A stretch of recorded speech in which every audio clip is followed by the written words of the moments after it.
Hello there. Thank you for the opportunity that I can be here to present to the Burman University Board. Why, hello there. We're very happy to have you here. What are you talking about today? As you know, my name is Jorel McManes, and I'm the Dean at Burman University.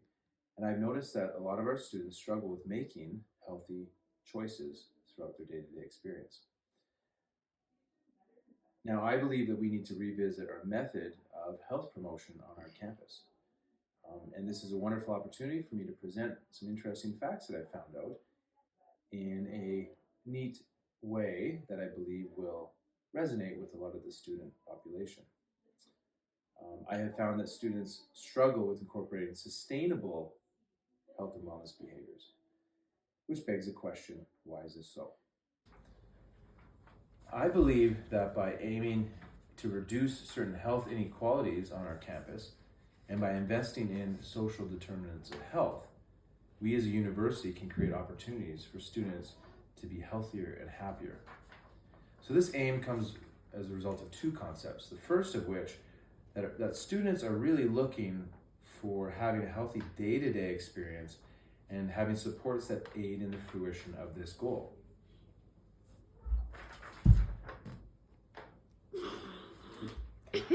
And run behind. Okay. The second of these concepts is that students are thinking about present day vitality and not just long term. Okay. This concept of flourishing can help them live their best life holistically.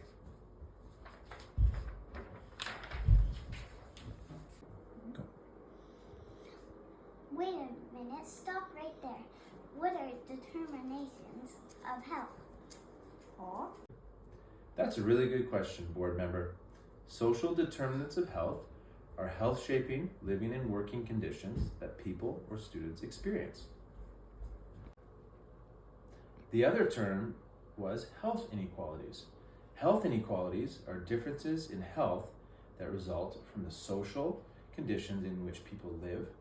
They are systemic across the population and are considered unfair as most can be avoided. Go. Now that you've mentioned it, I don't think we've had a health promotion for some time. You're right. I do agree that we haven't had a proper health promotion campaign in the recent years. And I believe by approaching health and wellness with an aim to reduce health inequalities, and investing in social determinants of health, we as a university can create opportunities for students to be healthier and happier. Not yet. Okay. So just as legislative bodies need to have renewed and active policy, institutions need to have positive policy implications and a corresponding action plan. So on that note, let me take you on a little field trip. Okay. Come on.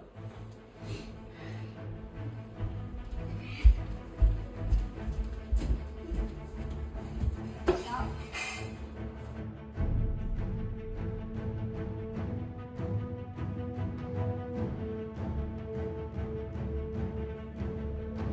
Welcome to my gym. We made it finally. Now here, we are going to expand upon the social determinants of health by using a flow chart as expressed by Raphael et al. In 2020.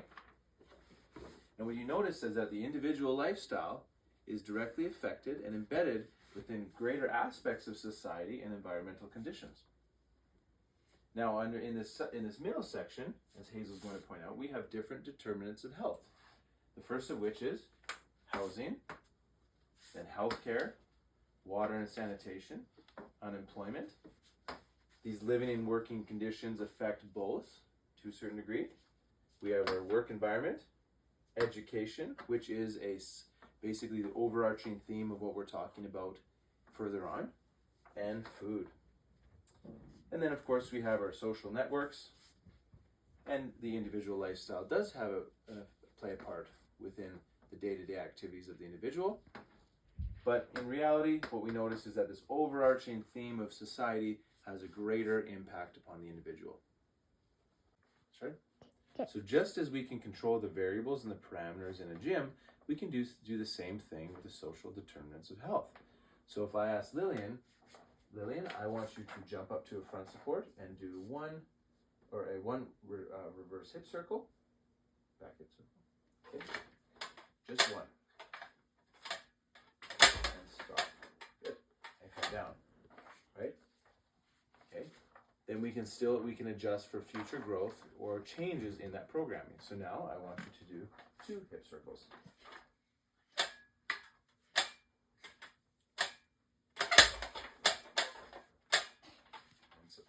Good. Nice job. Okay. So pretty much if you look at any controlled exercise study, you will see that it is not randomized. Rather, the variables are controlled, and just 2 examples are from Donaldson and Fung and Ballet et al. The first question is going to be, what is the most important step based on needs or audience? Threefold plan. Number 1, bring awareness to the board regarding the need of create environment that support student health. Number two, introduce using terms and language that the students resonate with. Vitality, day-to-day choices, etc. Number three, create an action plan and lay the foundation for implementation within 3 to 5 years.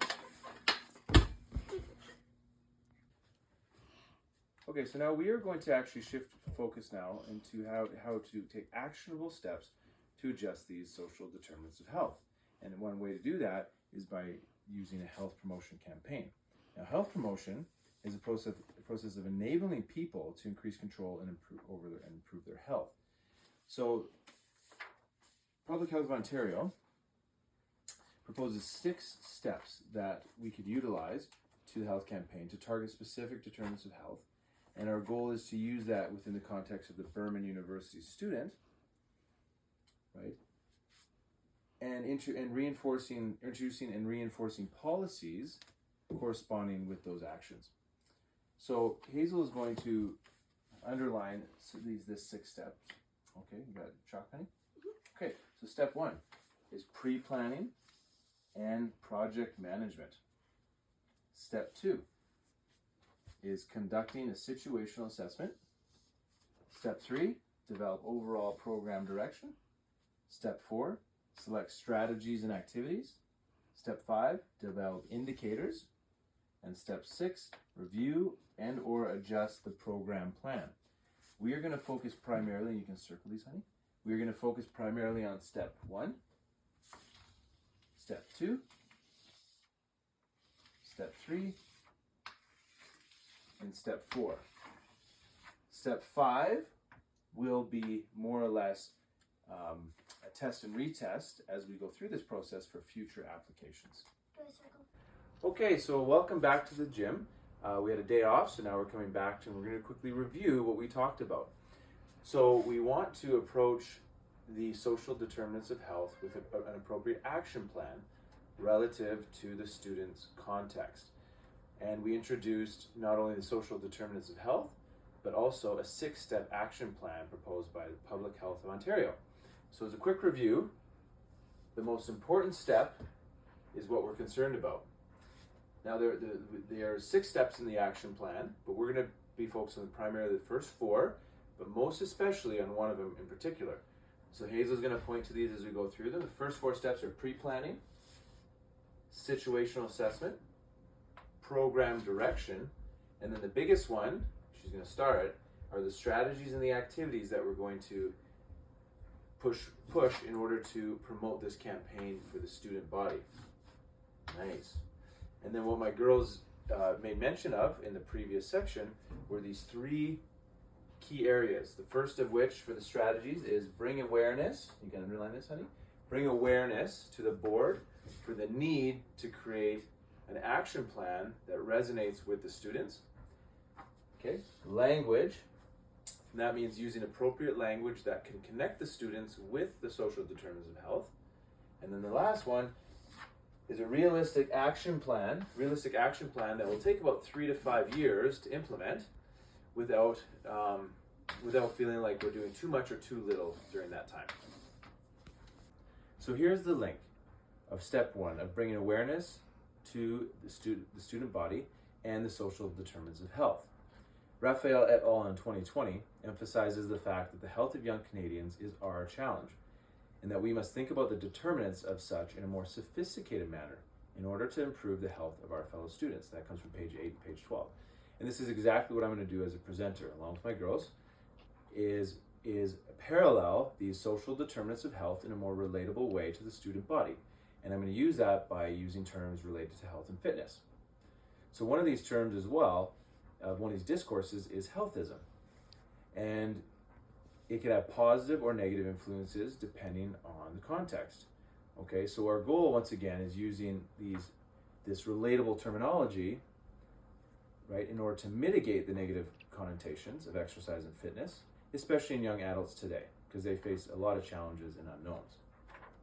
What I've heard on campus is that you have to be fit and into sports to be healthy, but all I care about is having a good, healthy day. So what you notice in that previous example is that student didn't relate with this term of healthism, this ideal that's promoted throughout society of what it means to be fit and healthy. She was just concerned about her healthy day-to-day choices. And Johansson and Cusick here, they make mention of that in their article in 2023 about how students are just concerned with their vitality and their activities and their feelings day to day. And so that's something that we're using in the step 1, is identifying these goals of fostering positive health and wellness in the young adults, or these collegiate students. So within each step of the health promotion campaign, there's different subsections or subcategories, and we're going to expand upon these a little bit. One of those subcategories was the question that we asked at the beginning in terms of what is the most important step, and we've identified that. This next part, I have identified 7 social determinants of health that I believe have the greatest impact upon the student. And Bickerton et al. In 2020 alludes to some of these determinants that we're going to mention. Now, once again, going kind of back to this realistic time frame, and next slide, honey. Okay. Mertzel and Diafini, they discuss in terms of realistic time frame for introducing health promotion campaigns. And so I've built on that as well, and you'll see that on the board behind me. Okay, just watch out for a second. So once again, we have 7 determinants of health that we're going to talk about. There's a realistic time frame within 3 to 5 years. That way we don't feel overwhelmed each year by completing all the tasks, but we're building and laying that foundation and building upon it. So years 1 through 2, we're going to be introducing nutrition and exercise opportunities. Years 2 through 3, we're going to be talking about social exclusion and how to counter that. Years 3 through 4, we're going to talk about social safety net and disability. And years 4 through 5 plus, and moving on, we're going to talk about early childhood development in order to help perpetuate this program. One of the other subcategories of step 1 is identifying those that need to take action. So obviously the head of the health and wellness department needs to be the forerunner with this initiative. But I also believe that we need to identify a school champion as well in order to draw people along with them and keep perpetuating this health initiative. Partners engagement is very important, so having other heads of department support this initiative. And then resources and data collection. Now, Kim et al. Makes mention of this with an article, as well as Raphael et al. But we're really going to focus on 2 in particular. So Kim talks about a university campus and particularly a student questionnaire regarding being healthy day to day and making those choices. We're going to be focusing on that one. And Raphael talks about the Canadian facts and the social determinants of health. And we're going to really zone in on those 2 articles to support this health campaign that I'm presenting today. So step 2 in the health promotion campaign is learning about health equity implications and impacts. So what is health equity? Health equity means that everyone has a fair and just opportunity to be as healthy as possible. Achieving this requires removing obstacles to health, such as poverty and discrimination and their consequences, which include powerlessness and a lack of access to good jobs with fair pay. Quality education, housing, and health care, and a safe and safe environments. Good. This next study by Durham et al. Emphasizes the need to understand the multiplicity of place-based factors that interact in complex ways to shape health inequities for young Pacifica peoples. It highlights health equity indicators and that they must go beyond healthcare services outcomes and a limited number of objective determinants. And this is all with the goal to include a more holistic focus.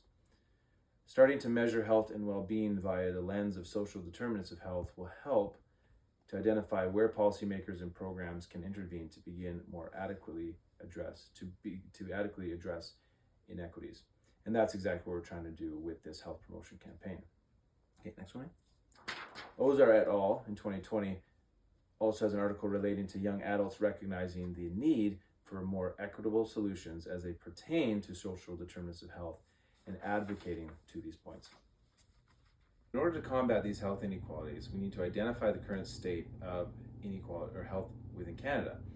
Lee et al. In 2009 alludes to this, and that there is an increase in the health inequalities amongst those within infancy and childhood, and that these inequalities need to be identified and adjusted in order to support this population, as this will perpetuate further on. And we talk about that in year 5 with early child development. McIsaac et al. In 2017, okay, the next one here. Considers that there are serious concerns of improper health practices and choices amongst the younger student demographic, and this is more the collegiate kind of demographic, and that a new approach must be adopted in relation to the transparency of health imbalances and support of these healthy lifestyles. And that's in fact what we're trying to achieve today with the parallelism of the social determinants of health with these health and wellness practices.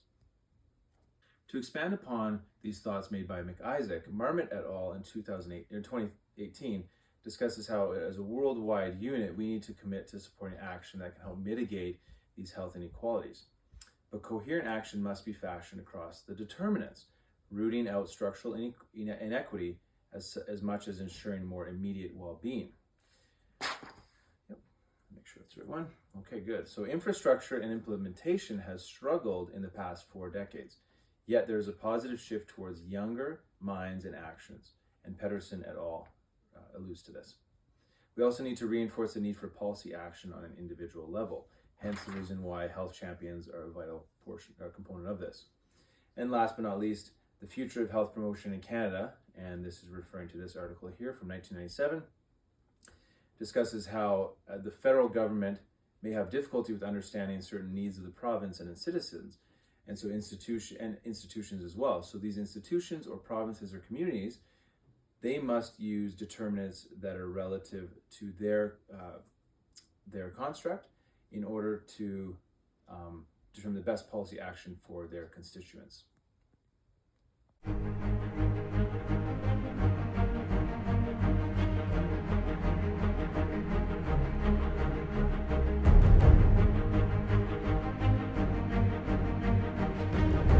So the last portion of today in the gym is going to be articulating the overall program direction. And in order to do that, I'm going to start linking, or paralleling rather, these social determinants of health with these health terms that I believe students can resonate with. Very simple terms, and that I put on the board here. Okay, and this is all built, once again, as a reminder, on the premise of these 2 main articles and the need to incorporate a realistic time frame for this implementation, all the while supporting students in this healthy, holistic manner. Okay, so first of all, I'm just going to go through these. Years 1 through 2, we have 2 social determinants of health. The first is the stress, bodies, and illness on the individual. And we're going to parallel that with a clean gym and a structured environment. The next portion for the years 1 and 2 is going to be food security, and we're going to equate that to dignity and proper monitoring systems. Years 2 through 3, we have 2 determinants of health. The first is going to be social exclusion, and we're going to parallel that with community and participation. The other part of year 2 through 3 is going to be study conditions. We can also expand that, relating more to working conditions, things like that, but I thought for the context of the student, study conditions will suffice. And we're going to equate that with intent versus demand in terms of realistic stimulus. Years 3 through 4, we have social safety net. I think that's extremely important. And we're going to discuss how that is paralleled with consistency and support. The next one on years 3 through 4 is disability. And we're going to equate that with adaptive athletes and still acquiring the same stimulus based on certain modifications. And years 4 through 5 and on is early childhood development, and we're going to equate that to efficacy and range. So perhaps you've noticed how one of the determinants that is very important is actually missing, and that is education. Now, education is a determinant that is highly correlated with other social determinants, such as level of income, employment, security, and working conditions. Yet, since we're discussing these determinants under the domain of university demographic, right? I've opted to focus on the other determinants, since really this determinant is already assumed to be present and active. Yet, once again, let's think of it in terms of how we parallel this with another health and fitness term, and that is training age. So once again, education can be paralleled with training age. So Sport for Life has done a wonderful job in two main areas. The first of which is this idea of training age. And what they've found is that training age is more determined, like successful training age, in terms of maturity of training and successful training, is determined more by a task-oriented approach as opposed to a goal-oriented approach. And what I mean by that is that the individual who's successful at training is successful at those little tasks and those day-to-day opportunities to succeed, as opposed to the end goal. Now, obviously, we want to get there, but we can equate this with collegiate students and how they're just concerned about healthy day-to-day choices, right? As opposed to making that grade, or, for example, in the long-term development, making that podium. And so that relates quite nicely to each other. The second thing that Sport for Life has done well is they've reframed the terminology of their publication from long-term athlete development to long-term development in sport and activity. And that's much more inclusive, much like what we're doing with our social determinants of health, reframing the terminology so it resonates more with students and they can be involved in the change. Right, and just referring to a couple notes I made here regarding the last portion of this step 3 of this health campaign, is that there's certain goals. So once again, what's the ultimate goal? It's for the students to take ownership of their controllable parameters within their context. What's the intended audience? Well, Berman University students and hopefully beyond. And then what are the outcomes? And you know what? That's yet to be seen. We're going to use this as an opportunity to build and to trial or test this and see if this actually works. Okay, we come to the last part of today. We've talked about many things in terms of the steps of the health promotion campaign and these overall program goals. I've tried to articulate this plan of action over 3 to 5 years. But now we're going to end on the step 4, and that is selecting strategies to contribute to these goals. And so we're going to expand upon these parallels in tomorrow's videos, and it's going to be like some comparison videos. I hope it's fun and exciting for you, and I look forward to it.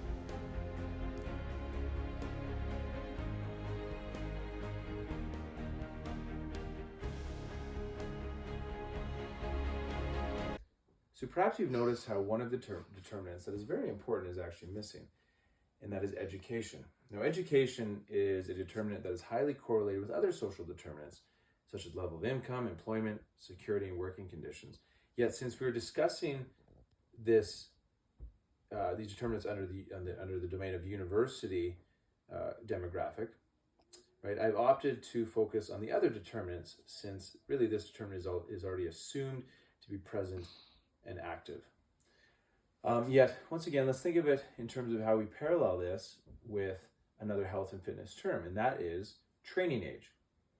So once again, education can be paralleled with training age. So Sport for Life has done a wonderful job in two main areas. The first of which is this idea of training age. And what they've found is that training age is more determined, like successful training age, in terms of maturity of training and successful training, is determined more by a task-oriented approach as opposed to a goal-oriented approach. And what I mean by that is that the individual who's successful at training is successful at those little tasks and those day-to-day opportunities to succeed, as opposed to the end goal. Now, obviously, we want to get there, but we can equate this with collegiate students and how they're just concerned about healthy day-to-day choices, right? As opposed to making that grade, or, for example, in the long-term development, making that podium. And so that relates quite nicely to each other. The second thing that Sport for Life has done well is they've reframed the terminology of their publication from long-term athlete development to long-term development in sport and activity.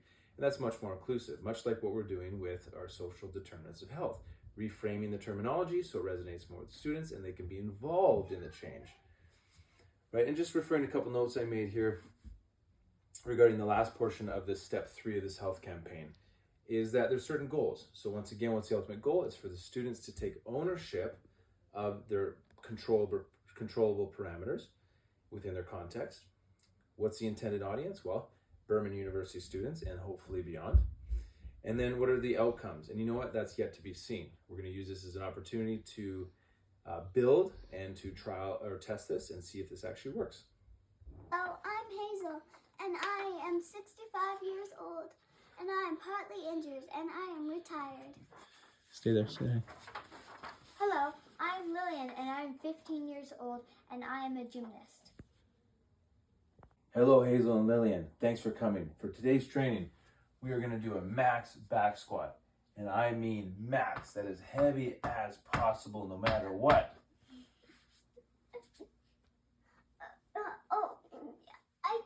I can't do that. Great, let's get into this. Then right after, we're going to do 20 minutes, a 400-meter run, 15 burpees, and 10 dumbbell snatch, and that is heavy. You're going to either do 75 pounds or 55 pounds, and it's going to be a long time. How does that sound? Great. Can't wait.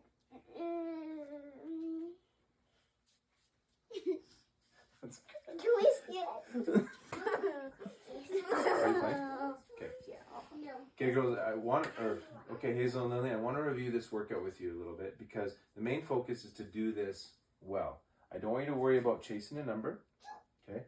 I want to really focus on this task and doing these 2 tasks well, okay? Just so then you feel like you came here and you reached your goal today, okay? Does that make sense? Okay, so with the back squat, Lillian, because you're an athlete, I want you to go as heavy as possible with lots of rest, okay? So take as much rest as you need just so you can perform that back squat well. Hazel, because you have we're working on a little bit of that mobility, I want you to go light to moderate, okay? I saw you smile. I want you to go light to stand up. I want you to go light to moderate, and we're just going to work on mobility, okay? So not too heavy, and I'm going to be watching you and spotting you the whole time. Does that sound okay? Okay. And then the next part is we're going to have a couple options, okay? So for Hazel, because you are not used to some of those longer term workouts or duration workouts, we're going to stick to 12 minutes, okay? And you're going to row. Okay, Lillian, you can go a little bit longer and push those limits a little bit because you're an athlete, and you can run because that'll get your heart rate up a little bit more. You can also do burpees. Hazel, you can just do a front plank, okay? And then Lillian, because you want to go a little heavier, we're going to go to heavy dumbbell snatch. And Hazel, because your overhead mobility is a little bit limited, we're just going to do a nice farmer's carry, okay? Do you think that works good for you guys? Yes. Yeah, that's good. Okay. Once again, I'll be here if you need help. We're just going to focus on one thing at a time and do it well. Okay, since we already discussed education and that determinative health, and we equated it with training age, and specifically with that task-oriented approach, we're now going to go into the first of the 7 social determinants of health that I've identified, and that is stress or illness. And we're going to equate that with a clean gym and a structured environment. So we're just going to a different gym. Wow, this looks messy. I don't really want to step on it. This is a very messy gym. The other one is way cleaner. Oh, hi there. Yeah, come on. Just come on in. Come on in. Sure. Hi, nice to meet you. What are your guys' names? Lillian. Oh, okay. Hazel and Lillian? Okay. Margaret? Hazel. Oh, Hazel. Okay, sorry, I missed that. Oh, this is Samson, by the way. He's just walking around. Yeah, sorry about this. The last class, we didn't clean up. We didn't bother to clean up. So we'll do that after, okay? Is that okay? So we're going to run through just quickly here. I want to talk about this. I mean, we're just going to do a little warm up. Yeah, we'll just kind of wing it a little bit, okay? And then we'll practice some stuff. We'll probably just do some clean and jerk, okay? You guys ever done clean and jerk? No. Okay, well, we'll start, yeah, we'll just kind of get into it. And then, you know what, if we have some time, we'll do a cool down. But hey, Samson, watch out. Samson, watch out. Watch out. And if we have time, we'll do a cool down. And then we'll just kind of, okay, and then maybe we'll try to clean up a little bit because I think the next class might not like that. Is that okay? Sure. Okay, thanks. So we're just gonna go to the gym right now. Yeah. Wow, this looks like a nice clean gym. Oh, hi there. Come on in. It's nice of you to join. How are you? What's your name? Lillian. I'm Coach Jorel. What's your name? Hazel. Hi there, Hazel. Nice to meet you. Well, as you notice, this is our gym, and you've noticed a couple things. First of all, I like to keep it really clean in here. That's why I keep it safe, so you're not going to bump into any of the dumbbells or drop anything in your toes. Right? There's no garbage. You also notice that my dog over there, he's tied up, and that's for safety reasons. Feel free. You can go pet him if you like. Go ahead. Okay. But we're going to keep him tied up. Hey, Samson. What's his name? Samson. Okay, come back over here. I'm going to show you the workout. And the reason why we keep him tied up is so that when we're doing these different movements, he's not going to get in the way. Does that make sense? Yeah. Okay, awesome. Okay, so we're going to go through this quickly, but I want you to notice a couple things. I'm really focused on structuring this workout so it's the best workout for you. So we have 5 to 7 minutes. We're going to start on a warm up, and then minute 7 to 16, we're going to do skill, and we're going to work on a primer, getting ready for the main part. Keep back up just a little bit, just so she can see it. 16 through 40 minutes, we're going to make the main workout. It's going to be 3 to 5 sets of 5 reps clean and jerk with 20 to 30 seconds of an L sit, and you're going to rest as needed. Then 45 minutes to 50 minutes, we're going to do a nice cool down and stretch, and then you're going to have a good day. Is there any questions? No. Okay, and then also we're just going to clean up at the end for the next class, okay? Awesome. Okay, let's get started. I have one question. The next determinant that we're going to discuss is food security. Now, obviously, food is very important for the everyday health and wellness of the collegiate student. But I want to discuss the fact in terms of dignity and how we want to be able to provide the opportunity for students to gain access to food in a healthy and prudent manner, and not, acquiring it by means that are unlawful or where they don't feel good about it. And then the next thing in terms of food security is equating it to a measurable output. And what I mean by that is we should have better monitoring systems for food, and one of the options is provide food diaries or journals for students and helping them have control their everyday actions in regards to food, and being realistic in terms of what is measurable for that for that food diary. So I typically do 1 to 2 things a month where we start to incorporate new means or methods of changing their diet to help improve their everyday wellness. Another determinant that's very important is social exclusion. And we're not going to parallel it in order to equate them. We're actually going to parallel it as a means to combat it. And we use the term community in order to do that. And what I mean by community is that when there is no community, everybody's really focused on themselves. It creates an environment that is not very welcoming or supportive. And we definitely don't want to do that. We want to make sure it's inclusive, and we find means to include everybody at all levels. And so this next skit is going to exemplify that. And then turn to me. Hey, come on in. Man, I just lifted like 400 pounds. Oh, I'm so strong, man. Hopefully you guys can do that one day. Probably not, but anyway, what can I help you with? I was wondering if you could show me a deadlift. Oh, you haven't done deadlift before? No. No, I don't know if I want to. I'm pretty busy right now. Can you just try to figure it out? No, maybe I'll help you later, okay? Can I pet your dog? Sure, yeah, go ahead. Did I end it?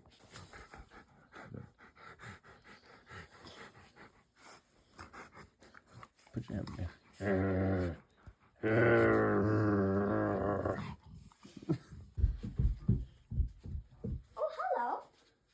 Oh, hi there. What's your name? Good. I'm Lillian. I'm Coach Jorel. Hi there. I'm Oh, Hazel. good. Nice to meet you. What can I help with you today? I'm so happy you're here. I was wondering if you could show me a deadlift. I totally can. Actually, that's part of our work, but I'll definitely spend some extra time with you. You probably haven't done one, eh? No. Okay, we'll definitely spend some time together doing that. And what about you? Can I pet your dog? Oh, for sure. Samson, come here. Yeah, he's really friendly. I want to make sure he's really tame so he can enjoy spending time with my clients.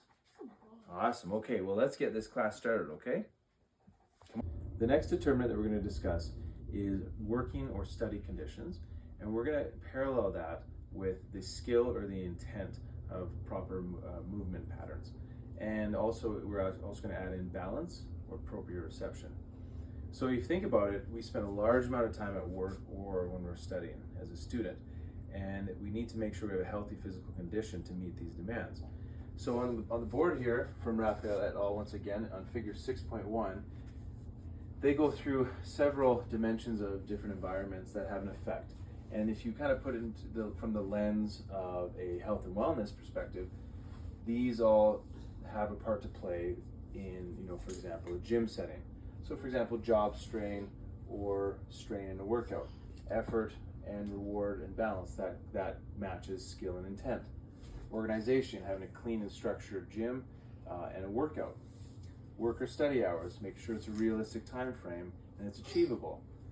Status and inconsistency, inconsistency, making sure that we have a consistency in habits. And also precarious work, once again, making sure you know what you're doing. So you can frame these around that health and wellness perspective. And so, for example, with Lillian here, who I know she's an athlete, but she's also a student, I want to make sure, Lillian, that you understand that when you come in the gym, we want to get some certain amount of things done. But I also understand you have to wake up early, and you have to study, and you have to plan your meals. And so I want to make sure that we're not doing too much in the day, so then you can have a good day at school. Does that make sense? Right? And we'll help with that. We'll try to build that consistency, right? Okay. And then Hazel over here. Okay. Come over here, honey. You got to do something for me. So balance. I want you to balance on one foot there. And what I want to talk about is that imbalances. Just stop right there. The next determinant that we're going to discuss is working or study conditions, and we're going to parallel that with the skill or the intent of proper movement patterns. And also, we're also going to add in balance or proprioception. So if you think about it, we spend a large amount of time at work or when we're studying as a student, and we need to make sure we have a healthy physical condition to meet these demands. So on the board here from Raphael et al., once again, on figure 6.1, they go through several dimensions of different environments that have an effect. And if you kind of put it from the lens of a health and wellness perspective, these all have a part to play in, for example, a gym setting. So for example, job strain or strain in a workout, effort and reward and balance, that matches skill and intent. Organization, having a clean and structured gym and a workout. Work or study hours, make sure it's a realistic time frame and it's achievable. Status and inconsistency, making sure that we have a consistency in habits. And also precarious work, once again, making sure you know what you're doing. So you can frame these around that health and wellness perspective. And so, for example, with Lillian here, who I know she's an athlete, but she's also a student, I want to make sure, Lillian, that you understand that when you come in the gym, we want to get some certain amount of things done. But I also understand you have to wake up early, and you have to study, and you have to plan your meals. And so I want to make sure that we're not doing too much in the day, so then you can have a good day at school. Does that make sense? Right? And we'll help with that. We'll try to build that consistency, right? Okay. And then Hazel over here. Okay. Come over here, honey. You got to do something for me. So balance. I want you to balance on one foot there. And what I want to talk about is that imbalances. Just stop right there. Okay, Hazel, if you come in here. So I want you to balance on one foot.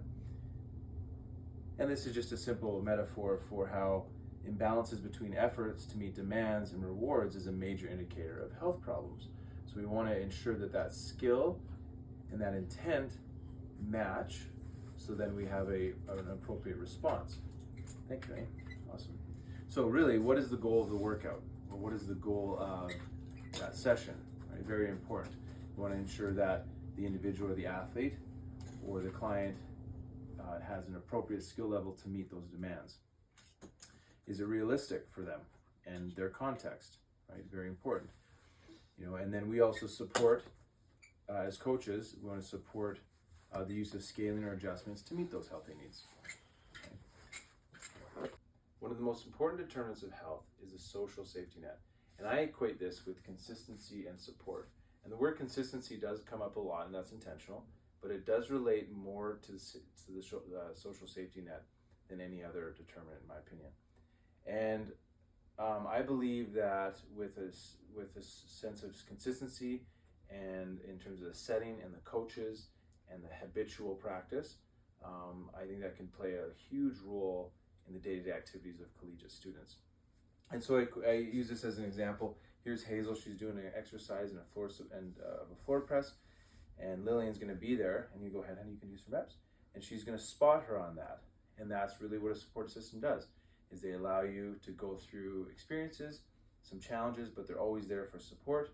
And in case it's too heavy, pretend it's heavy, she can help her and still be her safety.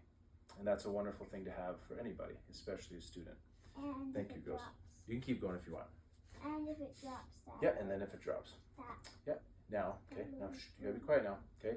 And the other thing is making sure that you have consistency with it, once again, as a coach, and the gym, and with equipment, very important. And also if it's repeatable, so you can keep building that habit.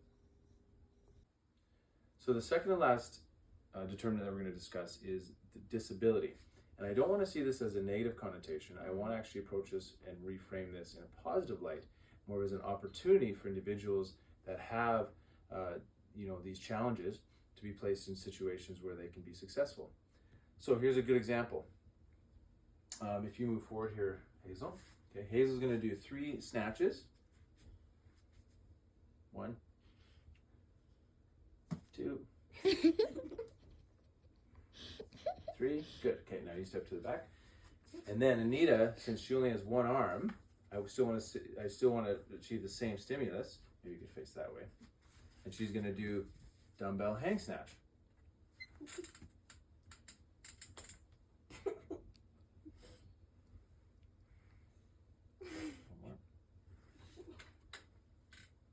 Awesome. Good job. Nice. Okay. So we still achieved the same stimulus and still had a high success rate with it. So just as the discourse of being healthy means fit and strong, the discourse of disability can be related to mental and physical functioning. And we want to reframe that actually, so then they're adaptive athletes. And once again, the long-term development for sport and physical activity has done a wonderful job of creating this, of adjusting that language to meet those needs. So we've come to our last determinant, and that's going to be next. The last determinant that we're going to discuss is early child development. And this is at the latter portion of our action plan, with that 4 to 5 years and on. And that's intentional because we want to make sure that as we set this foundation of this action plan and this growth, we're taking care of these realistic determinants. And then with the early childhood development, it's more of an investment in the community for the younger generation to help perpetuate this model. So early childhood development experience, they have strong, immediate, and long-lasting biological, psychological, and social effects upon health. And it's this cumulative effect, and so that the longer that these individuals live under, good or adverse conditions, it'll have a greater impact upon them. And Whitehead does a good job with this in terms of physical literacy and explaining that, that physical literacy really is a holistic nature, and it does open the doors to create opportunities for individuals to be healthy and happy as a whole. On page 53 from Raphael et al. In 2020, there's an indigenous scholar, Robin Wall Kimmerer, and he says it would be a grave error if we separate the individual well-being from the health of the whole. And that's important. Once again, it kind of matches that physical literacy understanding. And then we go to discuss about this efficacy term, and how the sense of inefficacy can really lead to learned helplessness. And so we can counter that by effectual training and putting things that are realistic into that context, and they can achieve something. Because efficacy is really about when you set out to do something, if you can achieve it. And then the last thing that I have here is the rep range. And I threw that in there just because it's kind of neat how we can use that metaphorically as governments or institutions supporting individuals based on a range of supports. One individual, just like the adaptive athletes, they will have certain needs, and we can support them in different ways, and no different with perhaps funding or in certain environments, and that can create a very dynamic and fun opportunity. No, that's in my truck. So that brings us to the end of our presentation. Now, we didn't delve too much into steps 5 and 6. They are a little bit more reflective in nature, because the steps 1 through 4, especially step 4, were the ultimate priority. So steps 5 and 6, quickly, they are just developing indicators that allow us to assess the extent in terms of which the objectives were met. Step 6, we're reviewing program plan, ensuring that the plan worked, with certain partners or stakeholders were engaged, and if they're implemented correctly. Is this something that can be repeated? Was it clear, concise, and is it logical? Does it make sense in our current context? So that brings us to our conclusion. And I live by a rule of thumb that if you want to make a change, then you better be willing to be part of the solution. And so the challenge that I leave with you today is that what are we willing to do, to support these students, to make a change for the betterment for their lives, and as a result, we'll be blessed as well. So girls, what's the question? What can you do? Okay, thumbs up.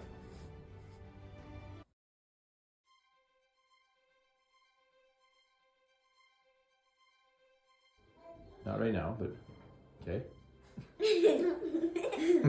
Well, hello there, mister. What are you? That's a really good question, board member. Social determinants of health achieve desired outcomes. And the university... Okay. Yep. So just as legislative... What? Your face is... You're just looking down.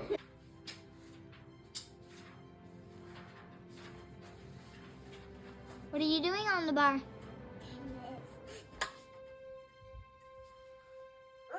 Can't wait.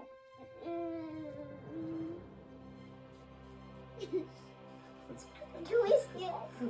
Okay, Hazel and Lillian, thanks for being here.